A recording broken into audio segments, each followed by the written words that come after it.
السلام علیکم ورحمۃ اللہ وبرکاتہ۔ غازی نیوز سے میں ہوں محمد اسد۔ غازی بحالی معذوراں سینٹر ڈیرہ غازی خان، ہم آپ کی ملاقات کروائیں گے یہاں پہ کام کرنے والے اسپیچ تھراپسٹ شفیق الرحمان اور ان کی ٹیم سے۔ سر آپ کا بہت بہت شکریہ، آپ نے اپنا قیمتی وقت ہمیں دیا۔ بلکہ میں آپ کا شکریہ ادا کروں گا خاص طور پہ غازی نیوز اور ان کی ساری ٹیم کا کہ آپ یہاں پہ ہمارے سینٹر میں تشریف لائے، آپ کا بہت بہت شکریہ۔ سر آپ بتائیں اس سینٹر کی خصوصیات کیا ہیں؟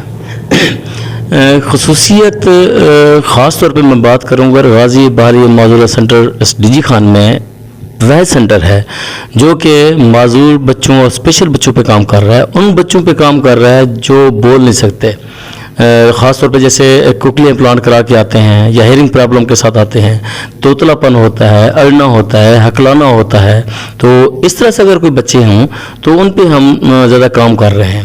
تو یہ ہمارے لیے سعادت بھی ہے اور ہمیں خوشی بھی ہے کہ ہم اس قابل ہیں کہ کم از کم خدا تعالیٰ کی طرف سے ہمیں قابلیت دی گئی ہے کہ ہم ان کے یہ کام آ سکیں۔ اچھا سر، یہاں پہ لکھا ہوا تھا یہ آٹزم اور ADHD کا وحد ادارہ ہے۔ جی بالکل، یہ بیسیکلی آپ کو سن کر خوشی ہوگی کہ پورے ڈویژن میں یہ وحد ادارہ ہے جو ADHD اور آٹزم پہ کام کر رہا ہے۔ آٹزم اور ADHD ایک نیورولوجی ڈس آرڈر ہے جس کی وجہ سے پیرنٹس بڑے پریشان ہوتے ہیں اور یہاں پہ اس طرح کا کوئی سینٹر نہیں تھا، تو ہماری کوشش تھی کہ یہاں پہ اس طرح کا سینٹر بنایا جائے جہاں پہ صرف جو آٹزم ہے جسے ہم ASD بھی کہتے ہیں، آٹزم اسپیکٹرم ڈس آرڈر یا ADHD، اس پہ ہم لوگ کام کریں، اور اس پہ کام کرنے کے لیے ہمارے پاس جو یہاں پہ ٹیم ہے وہ بہت ویل ٹرینڈ ہے، سارے خوبصورت طریقے سے اس اپنے کام کو سر انجام دینے والے ہیں، جس میں ایکوپیشنل تھراپیز آ جاتی ہیں، اسپیچ تھراپی کے ساتھ ساتھ بیہیویئر تھراپی ہوتی ہے، فزیو تھراپی ہم لوگ بچوں کو کراتے ہیں، جو CP بچے ہمارے پاس آتے ہیں۔ تو یہ ہمارے اس سینٹر کی خصوصیت میں مزید شامل ہے کہ ہم ان سب پہ کام کرتے ہیں۔ اس سینٹر کے حوالے سے آپ کے مقاصد کیا ہیں؟ خاص جو مقصد ہمارے لیے کوشش کر رہے ہیں کہ اس مقصد کو پورا بھی کریں، وہ یہ کہ یہاں پہ موجود لوگوں میں اویئرنیس ہو، اور کیونکہ آٹزم بہت زیادہ پھیل رہا ہے، آٹزم اتنی حد تک زیادہ پھیل رہا ہے کہ اگر دیکھا جائے تو 100 میں سے اگر ہم لوگ عام مثال دیں تو 15 سے 20 بچے ہیں جو آٹزم میں آتے ہیں۔ ان کی تربیت کے لیے، ان کو ٹریننگ کے لیے، ان کے علاج کے لیے تھراپی کے علاوہ کوئی علاج نہیں ہے اس کا۔ تو ہماری کوشش یہ ہے کہ ہم لوگ یہاں پہ اچھے اور بہترین طریقے سے کام کریں اور اپنے علاقے کے لوگوں کو فیسلٹیٹ کریں۔ اس میں خاص طور پہ جو غریب لوگ ہیں اگر وہ بھی ہمارے پاس آتے ہیں تو ہم لوگ ان کو فری آف کاسٹ اپنی خدمات دیتے ہیں اور دینے کی کوشش بھی کرتے ہیں۔ جو پیئنگ کیپیسٹی والے ہیں ان سے ہم لوگ پے کرواتے ہیں تاکہ یہ سیلف میڈ ادارہ ہے، خود ہی اس نے ارن بھی کرنا ہے اور یہاں پہ خرچ بھی کرنا ہے۔ ان کے جو ایکسپینس ہیں ہم زیادہ والدین سے نہیں لیتے، بلکہ کوشش کرتے ہیں ہم لوگ لو کاسٹ مٹیریل پہ کام کریں اور لو کاسٹ مٹیریل سے سامان بنا کے اور اس سامان کو، ان چیزوں کو بچوں پہ امپلیمنٹیشن کروائیں۔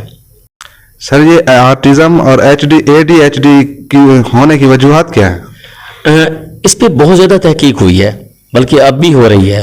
یہ آپ کا سوال بہت خوبصورت ہے کہ اس میں چند چیزیں عام طور پہ دیکھی جاتی ہیں جس پہ تحقیق جو ہے پایہ تکمیل تک پہنچنے کے لیے ابھی کوشاں ہیں، یعنی کہ اگر میں اپنی زبان میں کہوں سادہ الفاظ میں کہ اس تحقیق کو کرنے کے لیے مزید بھی آگے کام ہو رہا ہے۔ آٹزم جو بیس بن رہی ہے، پہلے جو بتایا گیا تھا وہ یہ تھا کہ بھئی شاید یہ ڈش انٹینا کی وجہ سے ہے۔ دوسری تحقیق پھر شامل ہوئی ہے کہ ماں کے پیٹ میں جب بچہ ہوتا ہے ڈیورنگ پریگننسی تو اس ٹائم شاید کوئی خاص ماں کی ٹینشن کی وجہ سے یہ مسائل پیدا ہو رہے ہیں۔ اور تیسری اب تک جو وجہ سامنے آئی ہے وہ یہ ہے کہ بچہ جب پیدا ہو جاتا ہے اس کے بعد ہم لوگ اس بچے کو موبائل پکڑا دیتے ہیں، یا پریگننسی کے دوران بھی ماں اکثر اوقات اپنے ساتھ موبائل رکھتے ہیں، تو موبائل کی جو شعاعیں ہیں عام طور پہ کہا جاتا ہے تو وہ چیزیں ڈسٹرب کر رہی ہیں بیسیکلی۔ تو اس کے لیے سب سے زیادہ احتیاط کرنے کی ضرورت ہوتی ہے کہ بھی زیادہ سے زیادہ احتیاط کریں کہ موبائل کو کم از کم بچوں سے دور رکھیں۔ اور یہ عجیب و غریب قسم کا ایک ڈس آرڈر ہے جو عام طور پہ بچوں میں 2 سے 2.5 سال کے بعد ڈائگنوز ہوتا ہے کہ ہمارے بچے کو آٹزم ہے، اور آٹزم کون سی سٹیج پر ہے. ہمارے پاس جب بچہ آتا ہے والدین کے ساتھ تو والدین کا کہنا ہوتا ہے کہ بھی ہمارا بچہ جو ہے پہلے 2 سال تک ٹھیک بولتا رہا ہے اور اس کی جو ایکٹیویٹیز تھیں ٹھیک تھیں, اس کی ڈیولپمنٹ بھی ٹھیک تھی, مگر 2 سے 2.5 سال کے بعد اس میں چینج آ گیا ہے, جس کی وجہ سے اس کے بیہیویئر میں چینج آ گیا ہے, جس کی وجہ سے اس کے بولنے میں مسئلہ آ رہا ہے, اس کی اسپیچ نہیں ہو رہی اور یہ اگریسو ہو رہا ہے, لڑتا ہے وغیرہ وغیرہ وغیرہ. تو بیسیکلی یہ بیماری یا یہ ڈس آرڈر تقریباً 2 سے 2.5 سال کے بعد سامنے آتا ہے, جس سے زیادہ ٹینشن ہوتی ہے. شفیق صاحب آپ کا بہت بہت شکریہ. آپ لوگوں کو کیا پیغام دینا چاہیں گے؟ آپ اپنے ویسے تو آپ نے ہمیں بہت قیمتی وقت دے دیا, لوگوں تک یہ پیغام بھی کافی ہے, لیکن پھر بھی آپ لوگوں تک کیا پیغام پہنچانا چاہیں گے؟ جی آخر میں آپ کے توسط سے, آپ کے چینل کے توسط سے میں یہ پیغام دینا چاہوں گا کہ اپنے بچوں پہ توجہ دیں, اپنے بچوں کو موبائل کم سے کم دیں. اکثر اوقات ہمارے بچے اس ٹائم اس ڈس آرڈر میں آتے ہیں جب ہم کوشش کرتے ہیں کہ اپنے بچوں کو بجائے خود ٹائم دینے کے, اگر ہم مصروف ہیں تو بچوں کو موبائل میں مصروف کر کے اپنی باتیں شروع کر دیتے ہیں.